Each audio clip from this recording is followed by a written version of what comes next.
हंस पत्रिका ने जनवरी-फरवरी 1932 का अंक एक विशेषांक के तौर पर प्रकाशित किया। यह विशेषांक आत्मकथा पर केंद्रित था। इसमें प्रेमचंद ने अपनी आत्मकथा लिखी, बिल्कुल संक्षिप्त सी। प्रेमचंद की कलम से लिखी हुई उनके अपने जीवन के बारे में संभवतः यह अकेली कहानी है। और कहानी क्या, बिल्कुल आत्मकथा है उनकी। तो सुनिए प्रेमचंद की आत्मकथा, जिसे उन्होंने खुद जीवन सार शीर्षक से प्रकाशित किया था। तो आज सुनिए प्रेमचंद की आत्मकथा जीवन सार। मेरा जीवन सपाट समतल मैदान है, जिसमें कहीं कहीं गड्ढे हैं तो टीलों, पर्वतों, घने जंगलों, गहरी घाटियों और खंडहरों का स्थान नहीं है। जो सज्जन पहाड़ों की सैर के शौकीन हैं, उन्हें तो यहाँ निराशा ही होगी। मेरा जन्म संवत 1967 में हुआ। पिता डाकखाने में क्लर्क थे, माता मरीज। एक बड़ी बहन भी थी। उस समय पिताजी शायद 20 रुपये पाते थे। 40 रुपये तक पहुँचते पहुँचते उनकी मृत्यु हो गई। यूं वह बड़े ही विचारशील, जीवन पथ पर आंखें खोलकर चलने वाले आदमी थे। लेकिन आखिरी दिनों में एक ठोकर खा ही गए, और खुद तो गिरे ही थे, उसी धक्के में मुझे भी गिरा दिया। 15 साल की अवस्था में उन्होंने मेरा विवाह कर दिया, और विवाह करने के साल भर बाद ही परलोक सिधार गए। उस समय मैं 9वें दर्जे में पढ़ता था।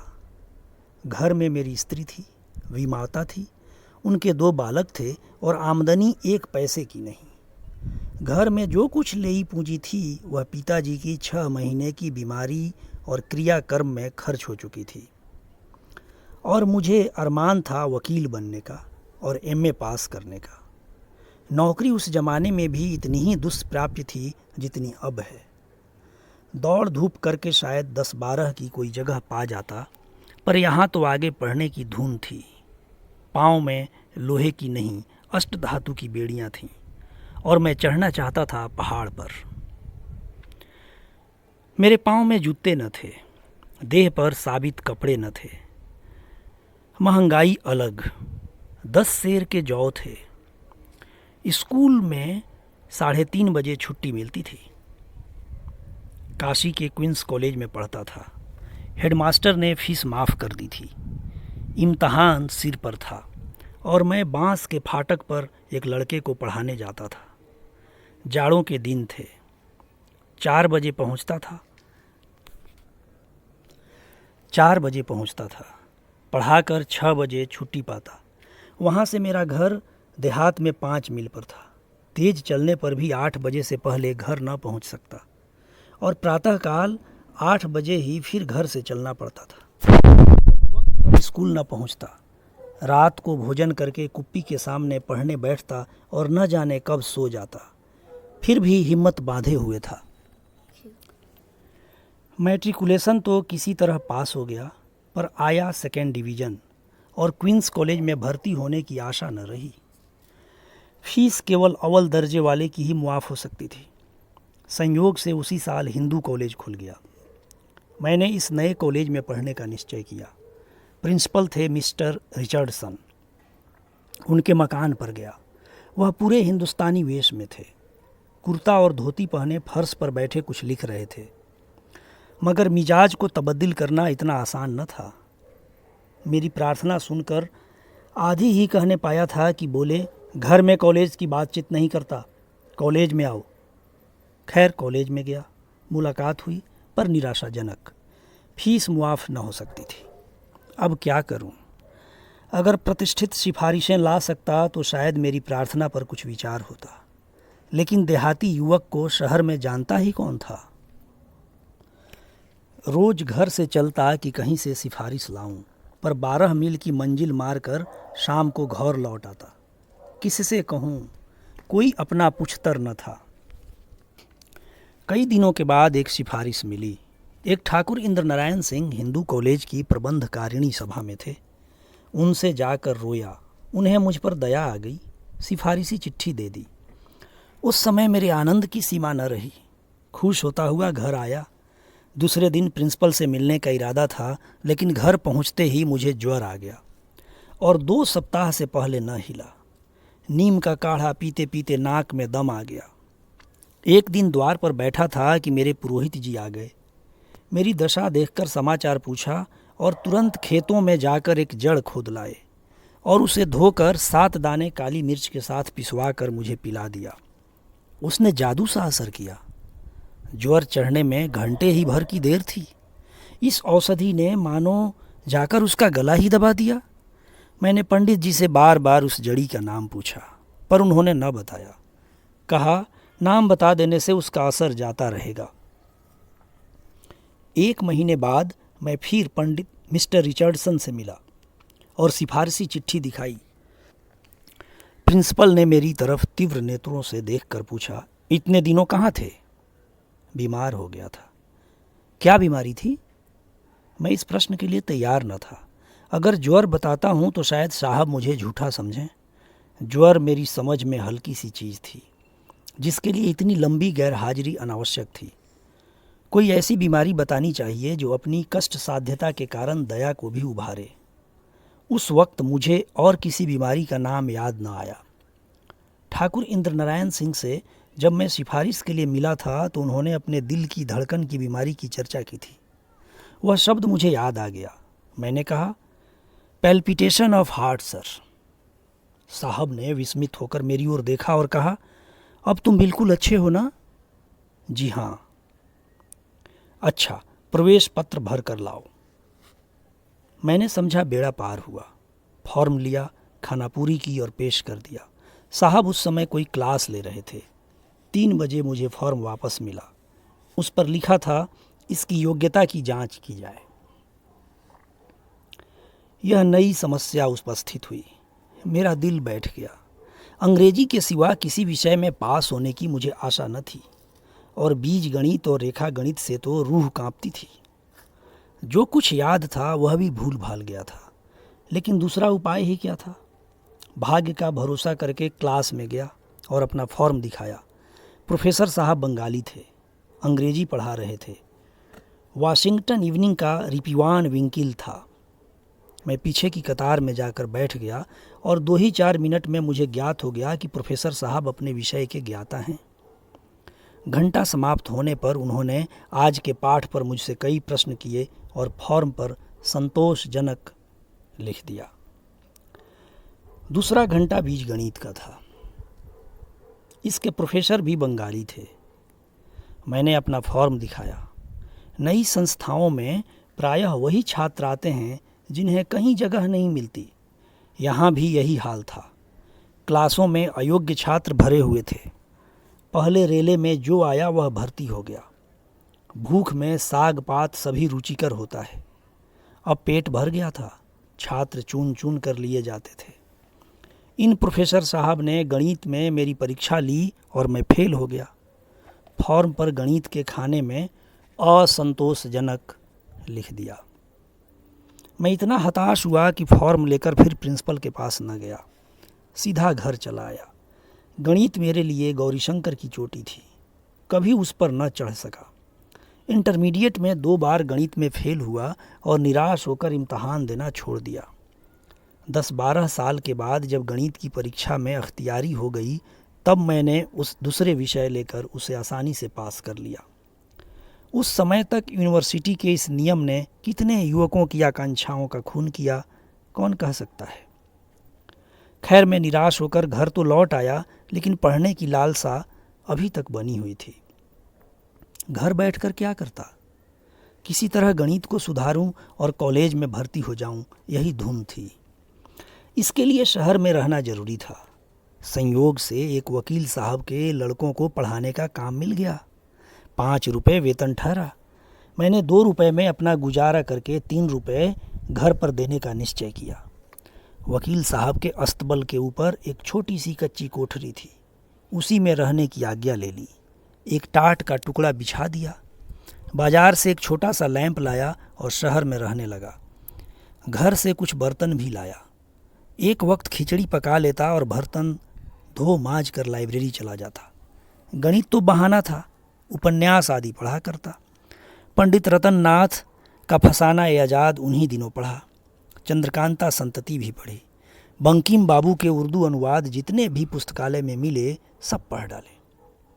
जिन वकील साहब के लड़कों को पढ़ाता था उनके साले मेरे साथ मैट्रिकुलेशन में पढ़ते थे।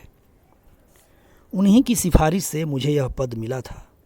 उनसे दोस्ती थी, इसलिए जब ज़रूरत होती पैसे उधार ले लिया करता। वेतन मिलने पर हिसाब हो जाता था। कभी 2 रुपये हाथ आते, कभी 3। जिस दिन वेतन के 2-3 रुपये मिलते मेरा संयम हाथ से निकल जाता। प्यासी तृष्णा हलवाई की दुकान की ओर खींच ले जाती।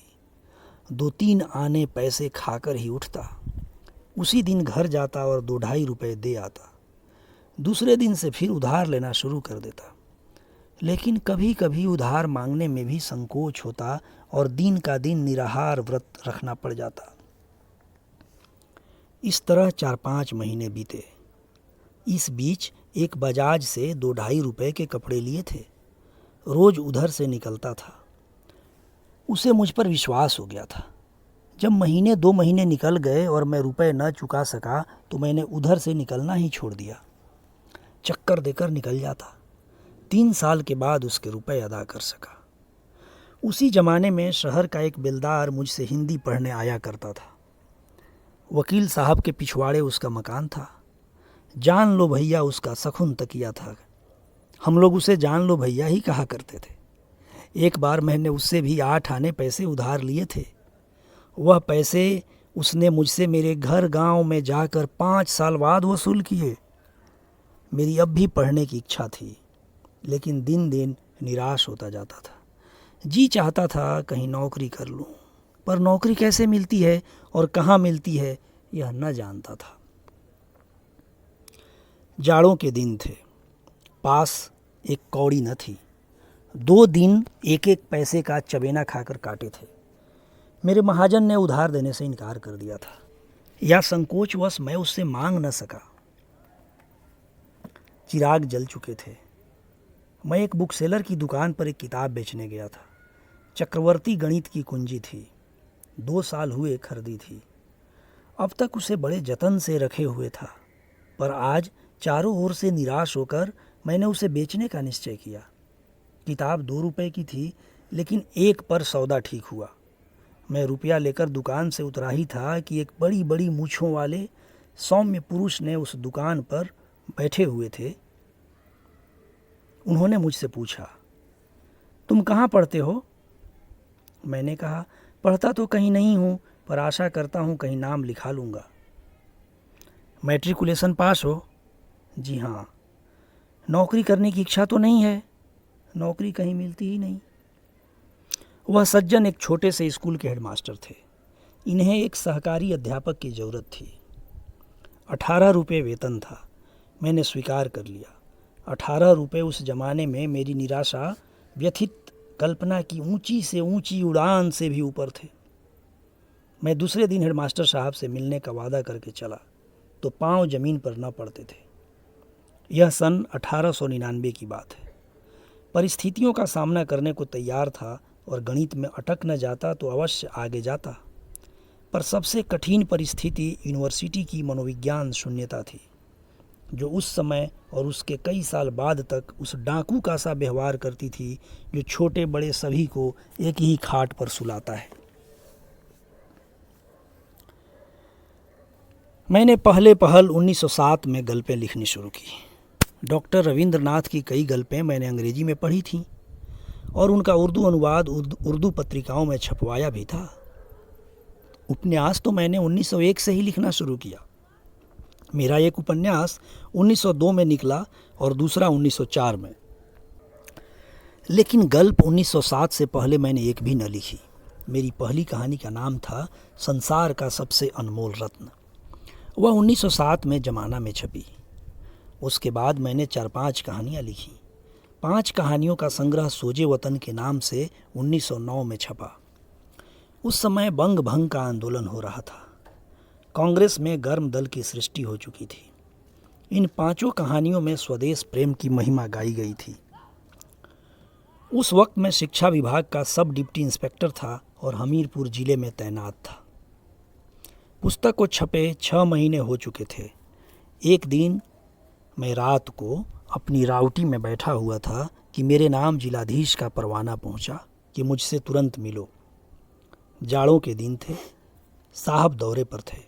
मैंने बैलगाड़ी जुतवाई और रातों रात 30-40 मील तय करके दूसरे दिन साहब से मिला।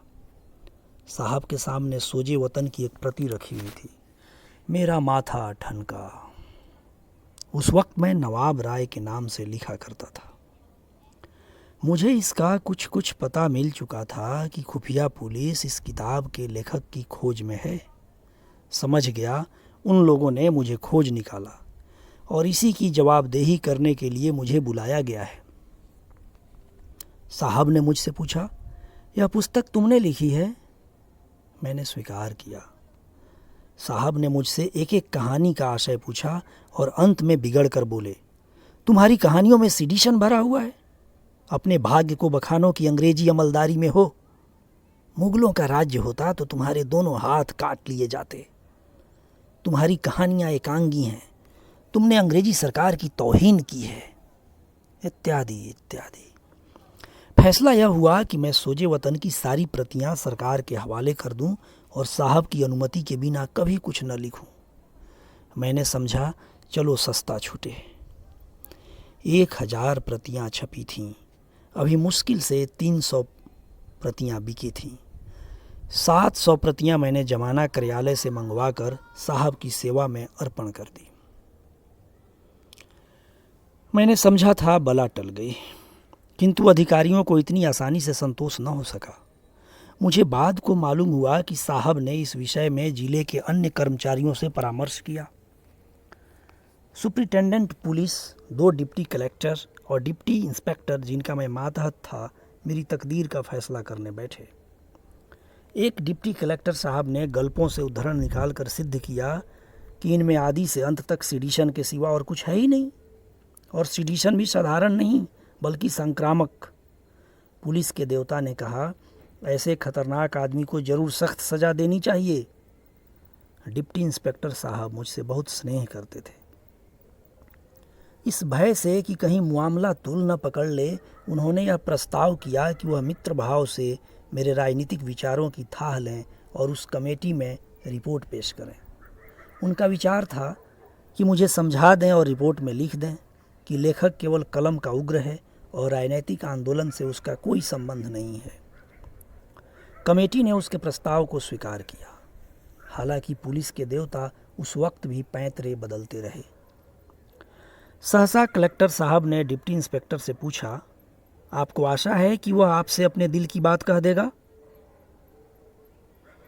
आप मित्र बनकर उसका भेद लेना चाहते हैं? यह तो मुखबिरी है, मैं इसे कमीनापन समझता हूँ। डिप्टी साहब अप्रतिभ होकर हकलाते हुए बोले, मैं तो हुजूर के हुक्म।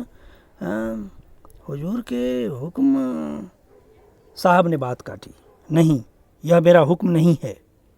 मैं ऐसा हुक्म नहीं देना चाहता।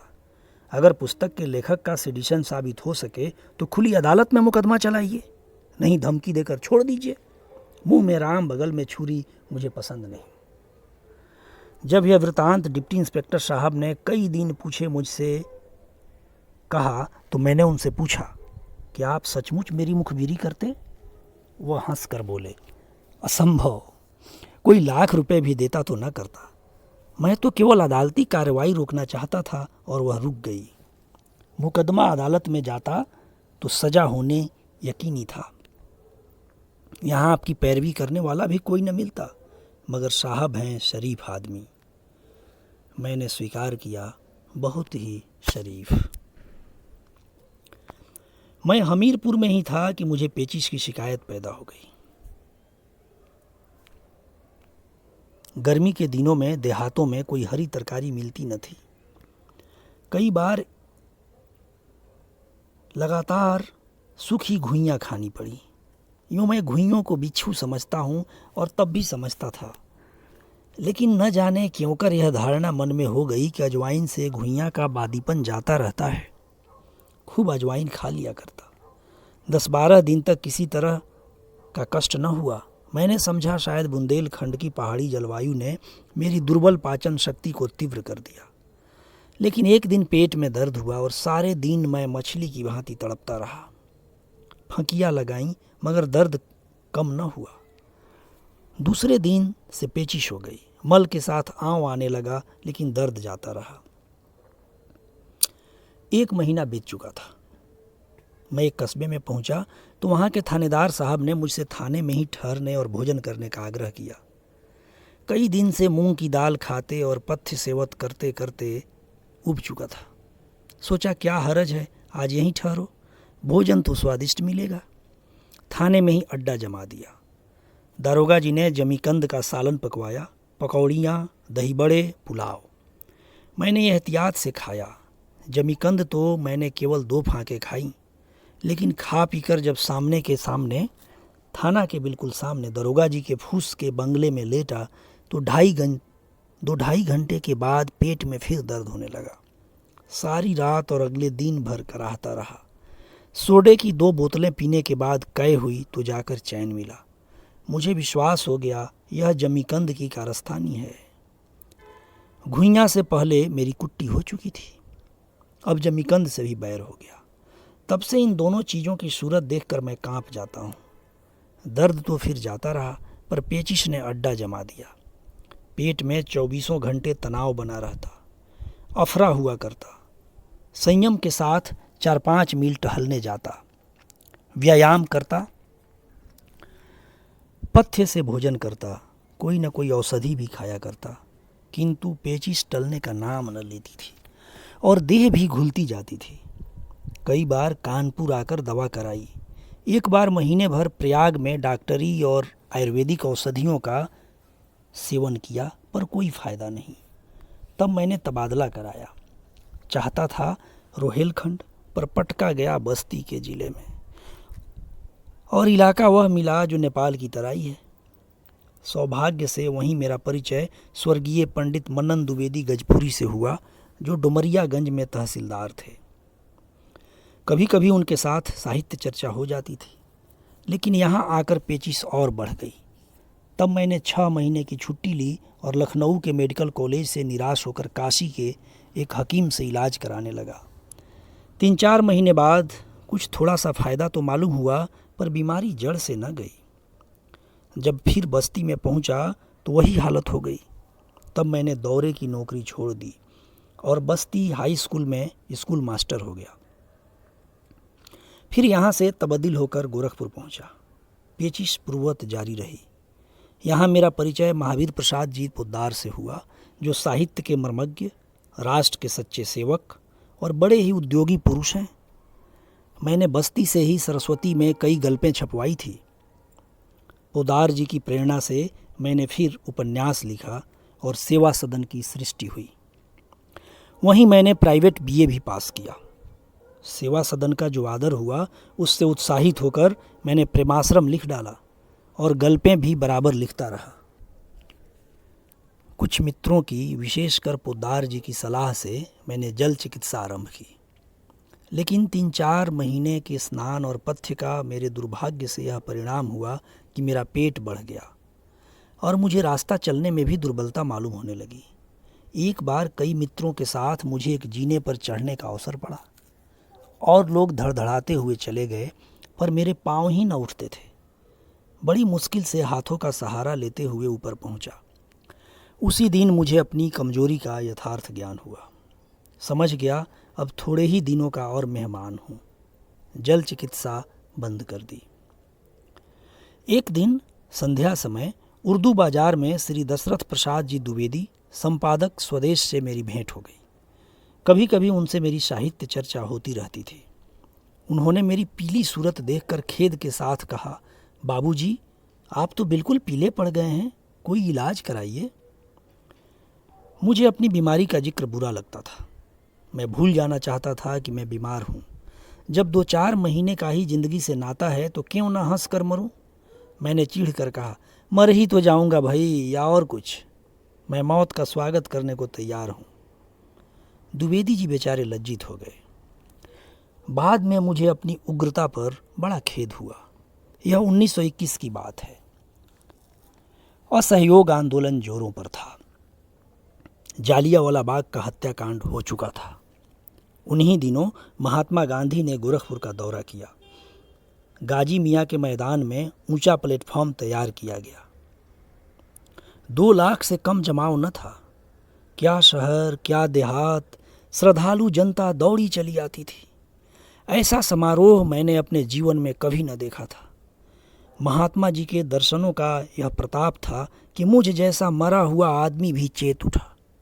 उसके 2 ही 4 दिन बाद मैंने अपनी 20 साल की नौकरी से इस्तीफा दे दिया। अब देहात में चलकर कुछ प्रचार करने की इच्छा हुई। पोदार जी का देहात में एक मकान था। हम और वह दोनों वहाँ चले गए और चरखे बनवाने लगे। वहाँ जाने के 1 ही सप्ताह बाद मेरी पेचिश कम होने लगी। यहाँ तक कि 1 महीने के अंदर मल के साथ आंव आना बंद हो गया। फिर मैं काशी चला आया और अपने देहात में बैठकर कुछ प्रचार और कुछ साहित्य सेवा में जीवन को सार्थक करने लगा। गुलामी से मुक्त होते ही मैं 9 साल के जीर्ण रोग से मुक्त हो गया। इस अनुभव ने मुझे कट्टर भाग्यवादी बना दिया है। अब मेरा दृढ़ विश्वास है कि भगवान की जो इच्छा होती है वही होता है, और मनुष्य का उद्योग भी इच्छा के बिना सफल नहीं होता। वाचन राजीव रंजन गिरी। शुक्रिया।